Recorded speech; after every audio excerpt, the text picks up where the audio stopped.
Hello प्यारे दोस्तों, आपका स्वागत है अपने YouTube channel Mukesh tech education में। मैं आपका एजुकेटर मुकेश चौरसिया एक बार फिर से आप सभी का स्वागत एवं अभिनंदन करता हूं।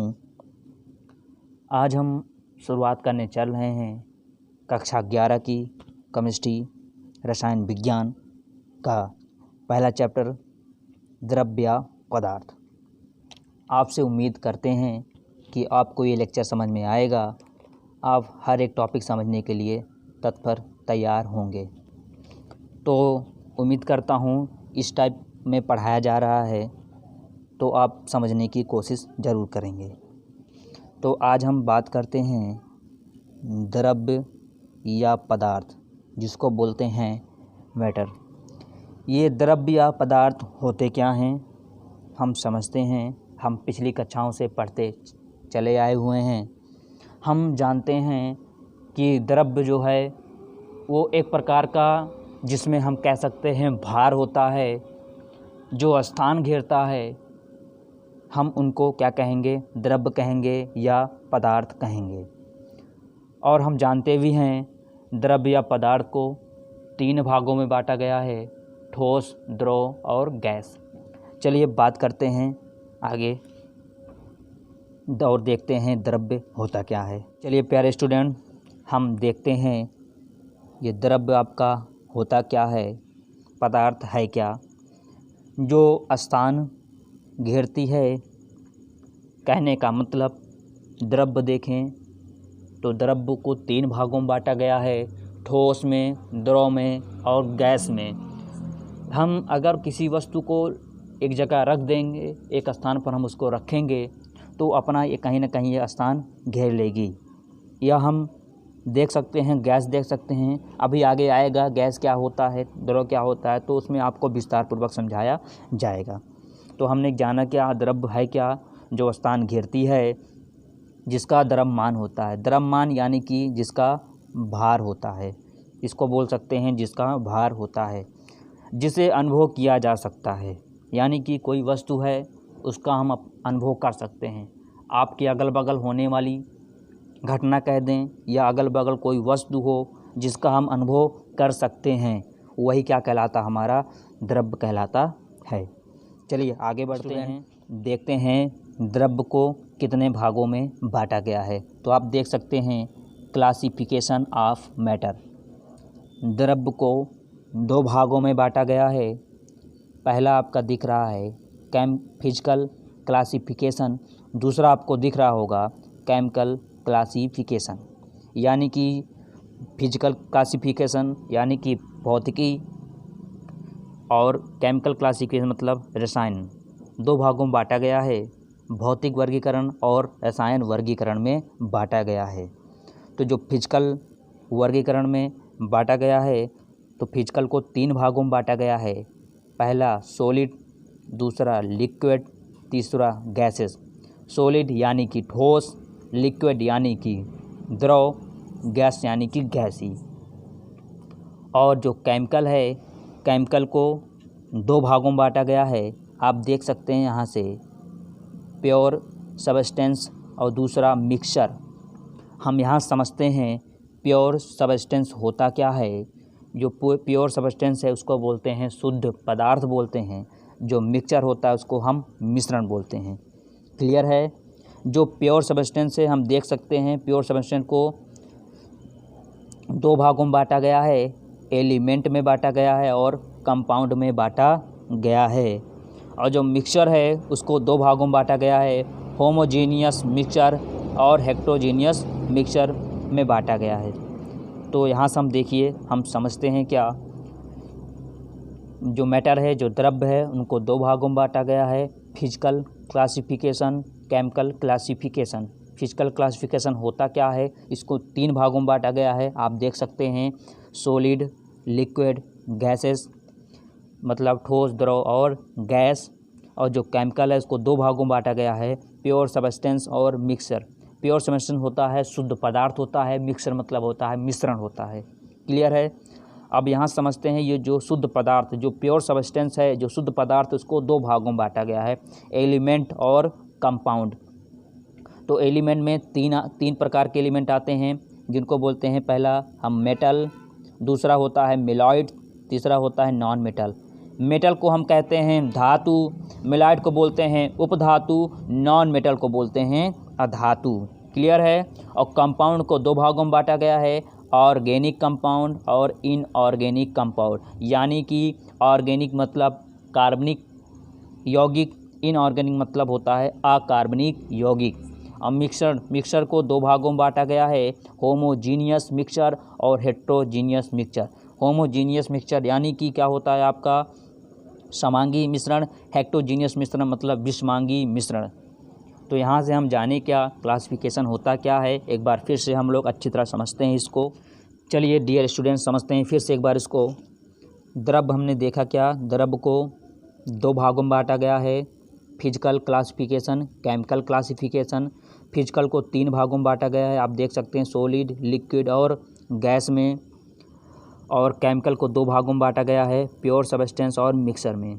ठीक है, तो ये जो पार्ट आपको दिख रहा होगा ये अधिकतर केमिकल का ही दिख रहा होगा।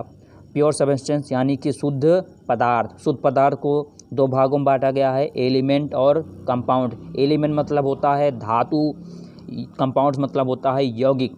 एलिमेंट को तीन भागों में बांटा गया है, धातु जिसको बोलते हैं मेटल्स, मिलॉइड्स जिसको बोलते हैं उपधातु, नॉन मेटल्स जिसको बोलते हैं उपधातु। कंपाउंड्स को दो भागों में बांटा गया है, organic compound, inorganic compound. Organic मतलब होता है कार्बनिक यौगिक, इनऑर्गेनिक मतलब होता है अकार्बनिक यौगिक। मिक्सचर को दो भागों में बांटा गया है, होमोजीनियस और दूसरा हेट्रोजीनियस। होमोजीनियस मतलब समांगी मिश्रण, हेट्रोजीनियस मतलब विषमांगी मिश्रण। हम यहाँ पर आगे समझेंगे कि धातु, अधातु, उपधातु है क्या। तो यहाँ से बहुत आसान भाषा में हम समझ सकते हैं। आपका जब आप पढ़ेंगे पीरियोडिक टेबल, आवर्त सारणी, तो उसमें आपको हम समझाएंगे कि कौन सा धातु होता है, कौन सा उपधातु होता है, कौन सा अधातु होता है। तो हम बात करते हैं ठोस, द्रव और गैस की। क्लियर है। आप जानते हैं ठोस होता क्या है, और ठोस के बाद हम पढ़ेंगे द्रव, द्रव के बाद पढ़ेंगे गैस। उससे पहले हम बात कर लेते हैं होमोजीनियस मिक्सचर और हेट्रोजीनियस मिक्सचर। होमोजीनियस क्या होता है, समांगी मिश्रण। हेट्रोजीनियस क्या होता है, विषमांगी मिश्रण। होमोजीनियस मिक्सचर का मतलब होता है कि समांगी मिश्रण जिसमें पूर्णतः उसके जो यौगिक हों, जो तत्व हों, पूर्णतः घुल जाएं। जैसे हम पानी का और नमक का मिश्रण देखेंगे तो ये समांगी मिश्रण कहलाएगा। परंतु अगर हम बालू और पानी का मिश्रण देखेंगे तो क्या कहलाएगा, विषमांगी मिश्रण। कहने का मतलब इसके जो अणु या परमाणु जो छोटे छोटे होंगे वो क्या होंगे, आपस में पूर्णतः घुले नहीं होंगे, जिनको हम देख सकेंगे। ये क्या होगा, हमारा विषमांगी मिश्रण होगा। यहाँ समझते हैं।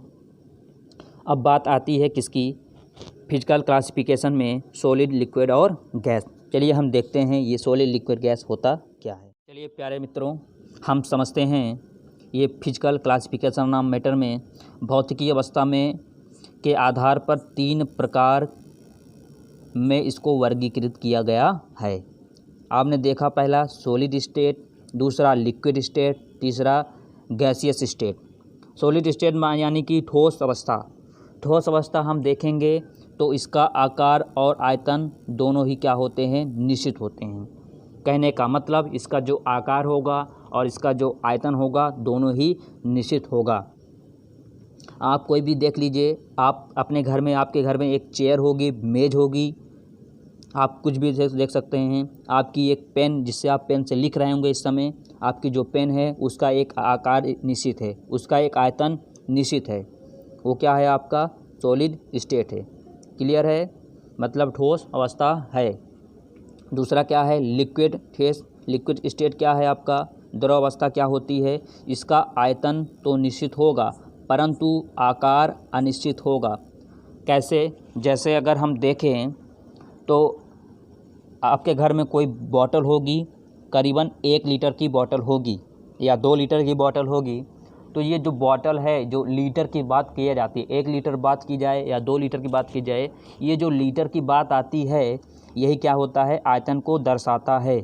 अगर हम 1 लीटर की बोतल है उसमें हम 1 लीटर पानी ना भर के हम आधा लीटर मतलब हाफ़ लीटर क्या भर दें, पानी भर दें, और उस आधे लीटर पानी को हम जाकर किसी गिलास में या किसी बर्तन में डाल देंगे तो वो क्या होगा, वो जो पानी होगा उस गिलास के आकार का शेप ले लेगा। कहने का मतलब वो उस बर्तन की आकृति का वो शेप ले लेगा।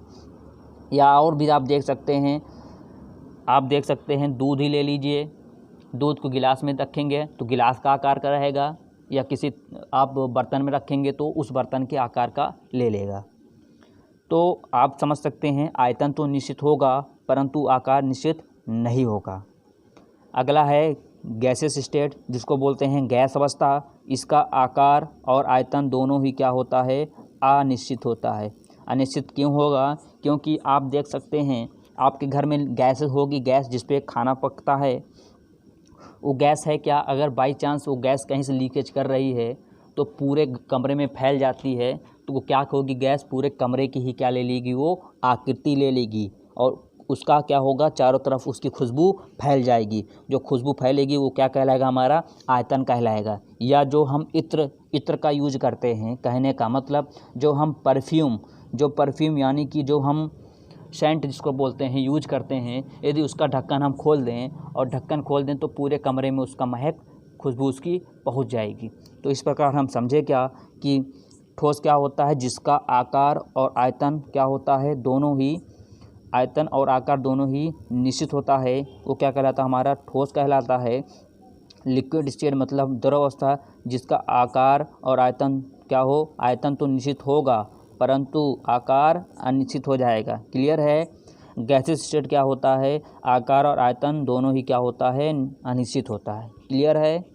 तो उम्मीद करता हूँ जो चीज़ समझा रहा हूँ आप अच्छी तरह समझ रहे होंगे और समझ में आ भी रहा होगा। चलिए हम आगे बात कर लेते हैं। चलिए प्यारे बच्चों, आगे हम समझते हैं effect of temperature on physical state of matter. भौतिक अवस्था पर ताप का क्या प्रभाव पड़ता है। भौतिक अवस्थाएं जैसे ठोस, द्रव, गैस अभी हमने पढ़ा, उसका टेम्परेचर मतलब ताप पर क्या असर पड़ता है हम उसको समझते हैं। पहला आपको दिख रहा होगा सॉलिड, अगला दिख रहा होगा यल मतलब लिक्विड, जी मतलब गैस। जैसे अगर हम सॉलिड मतलब कोई ठोस ले लें और ठोस को हम यदि गर्म करें, तो किस में कन्वर्ट हो जाएगा, आपका देख सकते हैं यल मतलब लिक्विड मतलब द्रव में चेंज हो जाएगा। और द्रव को जब हम गर्म ज़्यादा कर देंगे, देख हीट लिखा ना, हीट, द्रव को जब हम गर्म करेंगे किस में पहुंच जाएगा, वो गैस में। जैसे आप देख लीजिए आपके घर में बर्फ़ होती है, आपके रेफ्रिजरेटर में बर्फ़ होगी, बर्फ़ को निकालिए और किसी बर्तन में उसको गर्म कीजिए। जब गर्म करेंगे तो वो बर्फ़ किसका आकार ले लेगा, लिक्विड का मतलब द्रव, वो पानी में चेंज हो जाएगी, वो जल में चेंज हो जाएगी। और जब जल को हम ज़्यादा गर्म कर देंगे तो किस में वो गैस बन के क्या होगा, जल आपका उड़ जाएगा। तो आप देख सकते हैं जब हमने ठोस को गर्म किया तो द्रव में परिवर्तित हुआ, जब द्रव को गर्म किया तो गैस में परिवर्तित हो गया। ऐसे इसका अपोजिट होता है, यदि किसी गैस को हम क्या करें, ठंडा करें तो किस में कन्वर्ट हो जाएगा, आपका लिक्विड में मतलब द्रव में। और जब हम द्रव को ठंडा करेंगे किस में हो जाएगा, ठोस को। जैसे आप देख सकते हैं आपके रेफ्रिजरेटर, आपकी जो फ्रिज होती है, फ्रिज अब जब आप ओपन करते हैं तो फ्रिज के अंदर आप देख सकते हैं कुछ धुएं टाइप में आपको दिख रहा होगा, वो क्या होती है, गैसेस होती हैं। और जब हम कोई बॉटल में पानी फ्रिज के अंदर रखते हैं तो क्या होता है, वो जो गैसेस होती हैं उनको क्या कर देती हैं, लिक्विड जो रहता है, लिक्विड को धीरे धीरे जो गैस होती है वो किस में कन्वर्ट हो जाती है, लिक्विड में मतलब द्रव में कन्वर्ट हो जाती है। फिर आप फ्रिज को कुछ दिन बाद खोलिए, आप देखेंगे आपके फ्रिज से पानी टपकेगा, पानी 1-2 बूंद ऐसे टपकेगा पानी, और उसके बाद कुछ दिन बाद फिर फ्रिज से खोलिए तो वो जो पानी जो टपक रहा था वो किस आकार का हो जाएगा, वो सॉलिड यानी कि वो ठोस का आकार ले लेगा। क्लियर नहीं क्लियर है। मतलब जब फ्रिज ओपन करेंगे तो आपकी फ्रिज में गैस घूमेगा, चारों तरफ गैस घूमती रहती है। जब आप गैस को छोड़ देंगे, फ्रिज बंद कर देंगे, फिर कुछ दिन बाद खोलेंगे तो पानी के आकार का ले लेगा, वो टप पानी के आकार में आपके फ्रिज में क्या करेगा, वो कहीं ना कहीं से लीकेज करेगा। उसके बाद फिर आप कुछ दिन बाद देखेंगे तो वही जो पानी टपक रहा था वो किसका आकार ले लेगा, सॉलिड का। तो आप देख सकते हैं भौतिक अवस्था पर ताप का क्या प्रभाव पड़ता है। तो हम आगे चलते हैं। तो क्लियर है बच्चे, सभी को समझ में आ रहा है? चलिए प्यारे स्टूडेंट, आगे समझते हैं केमिकल क्लासिफिकेशन, जिसमें हम पढ़े क्या थे? प्योर सब्सटेंस, जिसको बोलते हैं क्या? शुद्ध पदार्थ। इसको क्या बोलते हैं? शुद्ध पदार्थ। शुद्ध पदार्थ में हम पढ़े थे 2 प्रकार के तत्व और यौगिक, मतलब एलिमेंट्स और क्या है हमारे? यौगिक। एलिमेंट क्या होते हैं? समान प्रकार के परमाणु से मिलकर बना पदार्थ क्या कहलाता है हमारा? देख सकते हैं, समान प्रकार के परमाणु से मिलकर बना पदार्थ तत्व कहलाता है। जैसे O2, N2, F2, S8, P4। आप देख सकते हैं इसमें O कितनी बार आया है? 2 बार। N कितने बार? 2 बार। F मतलब 2 बार। यस मतलब ये यस क्या है? सल्फ़र है। P क्या है हमारा? फास्फोरस है। आप देख सकते हैं समान प्रकार के परमाणु ही हैं इसमें। ऐसा नहीं है कि O N मिक्स हो गया है, F S मिक्स कर दिए हैं, ऐसा नहीं है। O है तो O ही रहेगा, N है तो N ही रहेगा, F है तो F ही रहेगा, S है तो S ही रहेगा, P है तो P ही रहेगा। ठीक है, तो समान प्रकार के परमाणुओं से मिलकर बना पदार्थ क्या कहलाता है? तत्व कहलाता है। क्लियर है? बहुत सारे भी होते हैं एग्जाम्पल में। अब आगे बात करते हैं कंपाउंड्स, जिसको बोलते हैं क्या हैं हम? कंपाउंड की बात कर लें यहाँ से। कंपाउंड क्या होता है आपका? यौगिक। यौगिक क्या होता है? 2 या अधिक तत्वों के निश्चित अनुपात से बने पदार्थ को यौगिक कहते हैं। इसमें 2 या 2 से अधिक तत्व होते तो हैं ज़रूर, लेकिन एक ये निश्चित अनुपात में होते हैं, मतलब इनका जो अनुपात होता है वो फिक्स होता है। ये एक दूसरे के एक निश्चित अनुपात में होते हैं, तो ऐसे पदार्थ को क्या बोलते हैं? यौगिक बोलते हैं। आप देख लीजिए लैंग्वेज, 2 या 2 से अधिक तत्वों से निश्चित अनुपात से बने पदार्थ को यौगिक कहते हैं। इनमें 2 या 2 से अधिक तत्व होगा, लेकिन ये इनका अनुपात एक निश्चित होगा। क्लियर है? आप एग्जाम्पल देख सकते हैं। आप एग्जाम्पल देख लीजिए, आपको दिख रहा होगा CuSO4। इसमें Cu कितना है? 1 है, 1 का अनुपात है इसमें, देख लीजिए।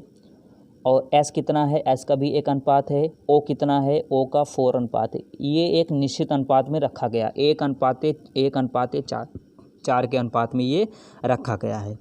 तो आप देख सकते हैं इसमें कितने एलिमेंट आए हैं? 1 2 3, मतलब Cu आया है, S आया है, O आया है। क्लियर है?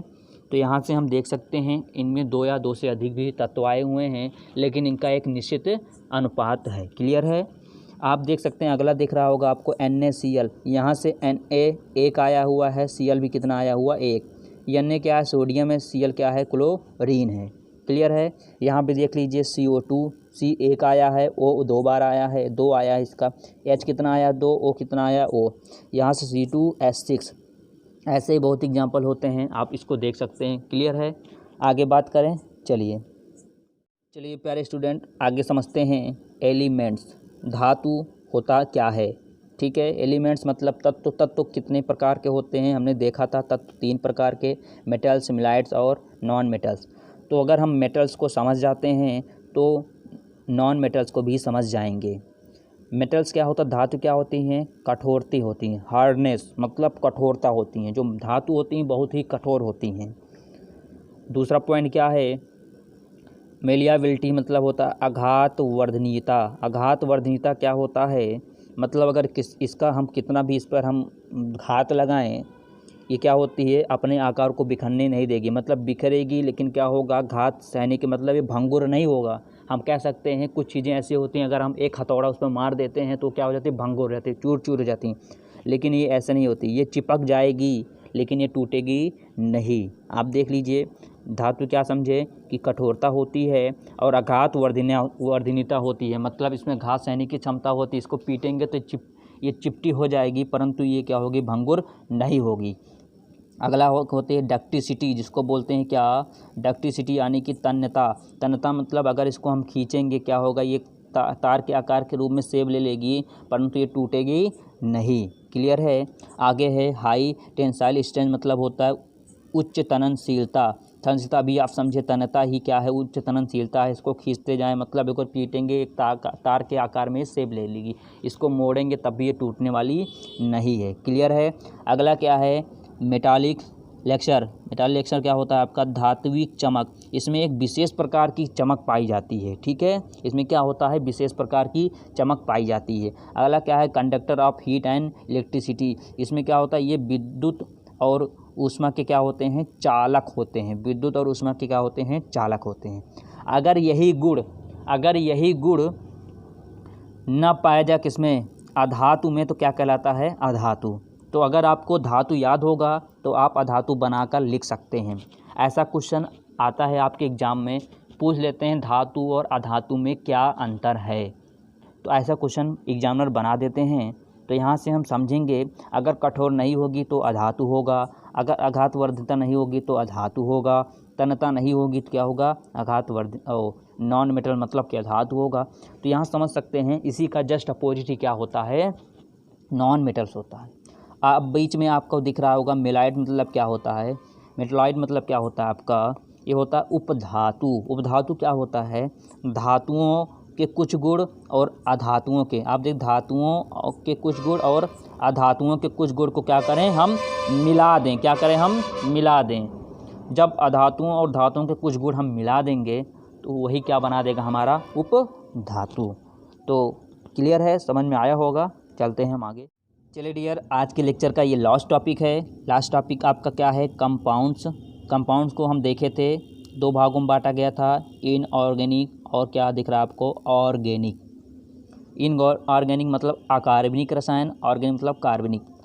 अकार्बनिक क्या होता है, वे कंपाउंड, इसका इनऑर्गेनिक मतलब होता है अकार्बनिक, वे कंपाउंड जो चट्टानों, खनिजों एवं निर्जीव स्रोतों से प्राप्त किए जाते हैं। जैसे NaCl, NaCl क्या है आपका, नमक है, CuSO4, NaOH sodium hydroxide, KOH potassium hydroxide. यहाँ देख सकते हैं NaCl नमक है। नमक कहाँ पाया जाता है, समुद्री इलाके में, चट्टानों से, खनिजों से प्राप्त होता है।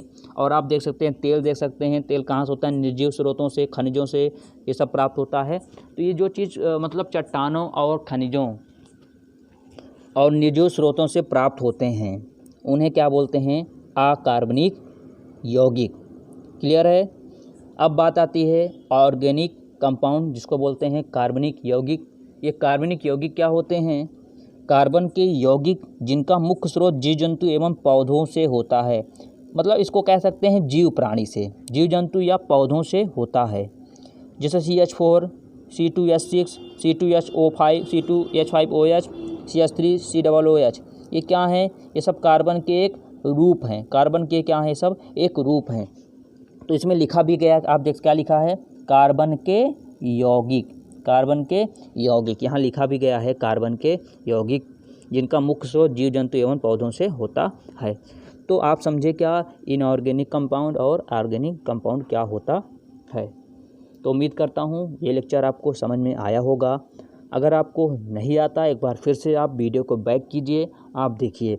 और ये जो आपको PDF दिया जा रहा है, ये आपके नीचे डिस्क्रिप्शन बॉक्स में नीचे आपके PDF मिल जाएगी। आप वहाँ से ये चीज़ जो लिखवाया गया इस पर, आप वहाँ से भी इसको लिख सकते हैं। यहाँ से आप समझ सकते हैं, वहाँ से आप इसको लिख सकते हैं। क्लियर है। तो आपको वहाँ से PDF मिल जाएगी, आप वहाँ से इसको समझिए और अच्छे से अच्छे इसको रिवीजन कीजिए। अगर आपको ऐसे ही और भी वीडियो चाहिए तो अभी तक अगर हमारे चैनल को आप सब्सक्राइब नहीं किए हुए हैं तो चैनल को सब्सक्राइब करिए और बेल आइकन को प्रेस कर दीजिए, ताकि जो भी वीडियो अपलोड करें हम आपके पास नोटिफिकेशन के ज़रिए पहुंच सके। तो अच्छा लगे तो लाइक कीजिए और अधिक से अधिक शेयर कीजिए। तो मिलते हैं कल नेक्स्ट लेक्चर में, तब तक के लिए धन्यवाद।